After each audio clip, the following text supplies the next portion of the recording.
Hello everyone, welcome back to my channel. ഇന്ന് May 7-ാം തീയതിയാണ്. അപ്പോൾ ഇന്നത്തെ കറണ്ട് അഫയേഴ്സാണ് ഈ വീഡിയോയിൽ ഞാൻ ഡിസ്കസ് ചെയ്യാൻ പോകുന്നത്. ഇന്നത്തെ കറണ്ട് അഫയേഴ്സ് എന്ന് പറയുമ്പോൾ നിങ്ങൾക്കറിയാം, ഇന്നലത്തെ മോസ്റ്റ് ഇമ്പോർട്ടൻറ്റ് ന്യൂസാണ് ഞാൻ ഈ വീഡിയോയിൽ ഡിസ്കസ് ചെയ്യുക. അപ്പോൾ കോമ്പറ്റേറ്റീവ് എക്സാംസിനൊക്കെ കറണ്ട് അഫയേഴ്സ് ഒരു ഇമ്പോർട്ടൻറ്റ് റോളാണ് പ്ലേ ചെയ്യുന്നത്.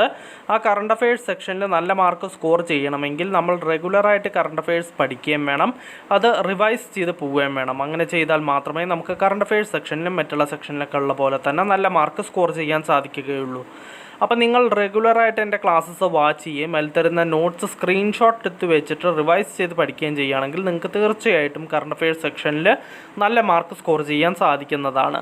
നല്ല മാർക്ക് എന്ന് ഞാൻ ഉദ്ദേശിക്കുന്നത് 90 to 95% മാർക്സ് ആണ്. അപ്പോൾ നമുക്ക് ഇന്നത്തെ കറണ്ട് അഫയേഴ്സ് ഇവിടെ സ്റ്റാർട്ട് ചെയ്യാം. First news, Tejaswin Shankar wins men's high jump event at USATF festival. അപ്പോൾ Tejaswin Shankar men's high jump ജയിച്ചിരിക്കുകയാണ് അറ്റ് USATF ഫെസ്റ്റിവലിൽ വെച്ചിട്ടാണ് ജയിച്ചത്. അതിൻ്റെ ഡീറ്റെയിൽസ് ഇവിടെ കൊടുത്തിട്ടുണ്ട്, നിങ്ങൾക്കിത് വായിച്ചു നോക്കാം. നിങ്ങളിതിൻ്റെ സ്ക്രീൻഷോട്ട് എടുത്ത് വെച്ചിട്ടുണ്ടാവുമെന്ന് കരുതുന്നു. അപ്പോൾ തേജസ്വിൻ ശങ്കറാണ് വിക്ടറി ജയിച്ചത് high jump event USATF festival in Tucson Arizona USA വെച്ച് നടക്കുന്ന ആ ഒരു കോമ്പറ്റീഷനിൽ. അപ്പോൾ നമുക്ക് നെക്സ്റ്റ് ന്യൂസിലേക്ക് കടക്കാം. REC ലിമിറ്റഡ് ആണ് ഉദ്ദേശിക്കുന്നത്. Gets RBI nod to setup subsidiary in GIFT city Gujarat.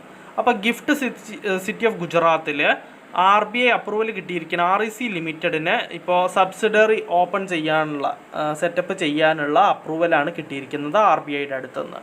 അതിൻ്റെ ഡീറ്റെയിൽസ് ഇവിടെ കൊടുത്തിട്ടുണ്ട്, നമുക്കൊന്ന് വായിക്കാം. REC limited A Maharatna central public sector enterprise under the Ministry of Power and a leading NBFC has received a no objection certificate dated May 3rd, 2024 from the Reserve Bank of India for setting up a wholly owned subsidiary in International Financial Services Center, Gujarat International Finance Tech City, Gift City, Gandhinagar ഗുജറാത്തിലാണ് ഇത് കിട്ടിയിരിക്കുന്നത് setup ചെയ്യാനുള്ള അനുമതി. അപ്പോൾ നിങ്ങളിതിൻ്റെ screenshot എടുത്ത് വെച്ചിട്ടുണ്ടാവും എന്ന് കരുതുന്നു. നമുക്ക് നെക്സ്റ്റ് ന്യൂസിലേക്ക് കിടക്കാം. Paytm's president and Paytm's president and COO Bhavesh Gupta resigns, moves into an advisory role.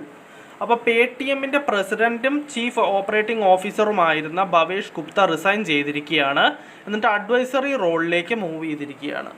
അപ്പോൾ അതിൻ്റെ ഡീറ്റെയിൽസ് ഇവിടെ കൊടുത്തിട്ടുണ്ട്. 197 communications limited which owns the brand Paytm announced the resignation of its president and chief operating officer Bhavesh Gupta and his moving into an advisory role in the CEO office post May 31st. അതിൻ്റെ ബാക്കി details നിങ്ങൾക്ക് വായിക്കാം.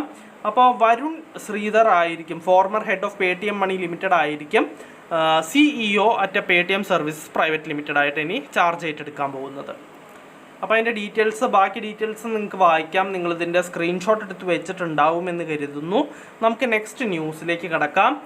ICICI market capitalization tops 8 trillion rupees. Bank storms into the top 5. അപ്പോൾ അതിൻ്റെ detailed ആയിട്ടൊന്ന് വായിക്കാം. Shares of ICICI bank surged over 5% on Monday. അപ്പോൾ Monday 5% വർദ്ധിച്ചു എന്നാണ് പറഞ്ഞിട്ടുള്ളത്. Sending its market capitalisation past 8 trillion rupees mark and into the league of top 5 companies by market value. അപ്പോൾ market വാല്യൂവിൻ്റെ കാര്യത്തിൽ ടോപ്പ് 5 കമ്പനീസിൽ കയറുകയും ചെയ്തിരിക്കുകയാണ് ICICI. അപ്പോൾ അതിൻ്റെ പിന്നെ പറയുന്നത് private lender has become the second bank to cross this milestone after HDFC bank. അപ്പോൾ HDFC ബാങ്കിന് ശേഷം ഇത് ആദ്യമായിട്ടാണ് ഒരു ബാങ്ക് ഇങ്ങനെ ഒരു റെക്കോർഡ് ക്രോസ് ചെയ്യുന്നത്, ഇങ്ങനെ ഒരു മൈൽ സ്റ്റോൺ ക്രോസ് ചെയ്യുന്നത്. അതിൻ്റെ ബാക്കി ഡീറ്റെയിൽസ് ഇവിടെ കൊടുത്തിട്ടുണ്ട്, നിങ്ങൾക്കത് വായിച്ചു നോക്കാം. നിങ്ങളിതിൻ്റെ സ്ക്രീൻഷോട്ട് എടുത്ത് വെച്ചിട്ടുണ്ടാവും എന്ന് കരുതുന്നു. നമുക്ക് നെക്സ്റ്റ് ന്യൂസിലേക്ക് കിടക്കാം. Mumbai based fintech Getvantage secures NBFC licence from RBI. അപ്പോൾ മുംബൈ ബേസ്ഡ് ഫിൻടെക് ഫേമായ ഗെറ്റ്വാൻറ്റേജ് NBFC ലൈസൻസ് നേടിയിരിക്കുകയാണ്, RBIയുടെ അടുത്തുനിന്ന് സെക്യൂർ ചെയ്തിരിക്കുകയാണ്. അപ്പോൾ അതിൻ്റെ ഡീറ്റെയിൽസ് ഇവിടെ കൊടുത്തിട്ടുണ്ട്, നമുക്കൊന്ന് വായിക്കാം. Neo banking startup FI backed by investors such as Peak 15 and Temasek, has secured a non-banking finance company NBFC license from the Reserve Bank of India, enabling it to provide loans from its own books.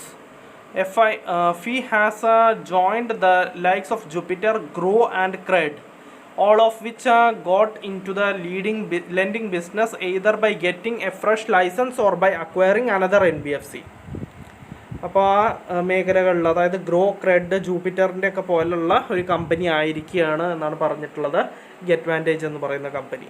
പിന്നെ അതിൻ്റെ next detail ആയിട്ട് പറയുന്നത് എന്താണെന്ന് വെച്ച് കഴിഞ്ഞാൽ ഈ NBFC licence കിട്ടാനുള്ള റിക്വയർമെൻറ്റിനെ പറ്റിയാണ് പറയുന്നത്. അപ്പോൾ the applicant company shall be registered under companies Act 2013 or 1956. അപ്പോൾ ആപ്ലിക്കൻ്റ് കമ്പനി രജിസ്റ്റർ ചെയ്തിരിക്കണം കമ്പനീസ് ആക്ട് 2013 അല്ലെങ്കിൽ 1956 രജിസ്റ്റേർഡ് ആയിരിക്കണം. പിന്നെ പറയുന്ന കണ്ടീഷൻ എന്ന് വെച്ച് കഴിഞ്ഞാൽ the applicant company should have A minimum net owned fund of 2 crore rupees.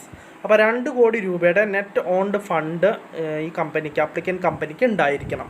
അതാണ് മറ്റൊരു മാനദണ്ഡം. പിന്നെ പറയുന്നത് എന്താണെന്ന് വെച്ച് കഴിഞ്ഞാൽ procedure for application into the RBI for NBFC licence, അതിൻ്റെ പ്രൊസീജിയറാണ് പറയുന്നത്. അപ്പോൾ നമുക്കൊന്ന് വായിക്കാം.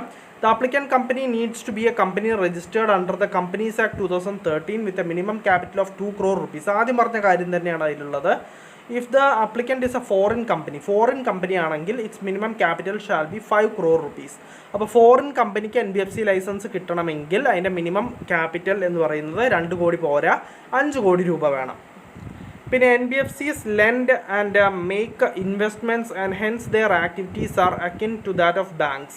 However, there are a few differences as given below. അപ്പോൾ NBFCയും ബാങ്കും ഏകദേശം ഒരേ ഫങ്ഷൻസ് ആക്ടിവിറ്റീസ് ഒക്കെയാണ് അതിൽ നടന്നുകൊണ്ടിരിക്കുന്നത്. പക്ഷേ ചെറിയ ഡിഫറൻസ് ഉണ്ട് NBFCയും ബാങ്കും തമ്മിൽ. അതെന്താണ് എന്നാണ് താഴെ പറഞ്ഞിരിക്കുന്നത്.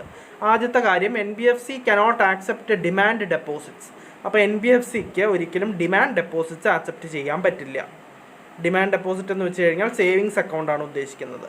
പിന്നെ NBFCs do not form part of the payment and settlement system and cannot issue checks drawn on itself. അപ്പോൾ NBFC do not form part of the payment and settlement systemത്തിൽ അതിൽ വരില്ല. And cannot issue checks drawn on itself, അത് issue ചെയ്യാൻ പറ്റില്ല, checks issue ചെയ്യാൻ പറ്റില്ല എന്നാണ് പറഞ്ഞിട്ടുള്ളത്.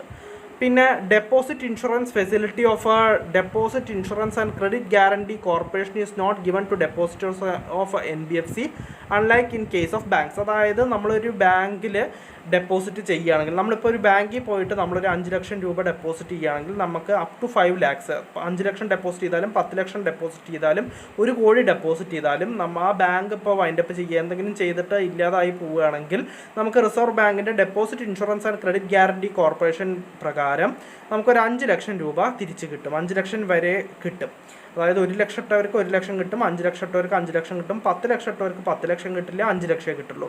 അപ്പോൾ ആ ഒരു കാര്യം ഈ NBFCസിൽ അപ്ലിക്കബിൾ അല്ല, ആ ഡെപ്പോസിറ്റേഴ്സിന് അവൈലബിൾ അല്ല, ആ deposit insurance and credit guarantee കോർപ്പറേഷൻ്റെ ഫെസിലിറ്റി അവൈലബിൾ അല്ല.